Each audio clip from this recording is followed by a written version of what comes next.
Benzinli model Lifan variantlarini, yana boshqa variantlarni reklamani chiqaryapmiz. Xo'sh, bu modelimizdan har xil ranglari bor. Bular bilasizlar, hammasi benzinli bizda. Ko'pchilik benzinli so'rab kelardi. Qarshi mana shu benzinli tovarlarimiz yo'q edi, faqat tankdan boshqa. Hozirlar endi sal qo'l uzunroq bo'ldi. Mana bemalol kelaverasizlar. Aka, agar qisqacha mana shuni ham tushuntirib yuboring. Mana shu kishi mutaxassis. Nomeri ham qoldirsam, shu kishining nomerini qoldiraman. Bemalol aloqaga chiqib, kerakli ma'lumotlar olishlaringiz mumkin yoki shu mototsikllar haqida nima deydi, qisqacha ma'lumotlar bemalol so'rab olishlaringiz mumkin. Aytib o'ring. Xo'p, bu KP200 Lifan Irakezan deyiladi. Ikkinchi nomi eng baquvvat xadovoy model shu hisoblanadi.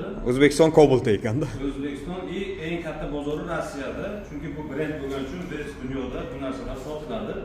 Xo'p, buni narxi keladigan bo'lsak 30 million shugacha kunduzda sotilyapti. 200 kubalik motor, karburatorli, oldi orqa gidravlik tormoz, 17 lik balon. Xo'p, 15 litrlik bak sig'imiga ega. Tezligi bu xarakteristikasiga o'zi 110 ko'rsatilgan, lekin buni test drive qilinganda 130-140 ga chiqqan joylari bor. Keyingi nimamiz, yetkazadigan ma'lumotimiz, manzilni bilasizlar, Qarshi-Quruq, Samarqandda. Ranglari har xilgidan mavjud. Narxini aytib o'tishlar 30 milliondan bir xil standart olaverasizlar. Kimda kerak bo'lsa, pastda nomer telefon qoldiraman, bemalol aloqaga chiqaverasiz.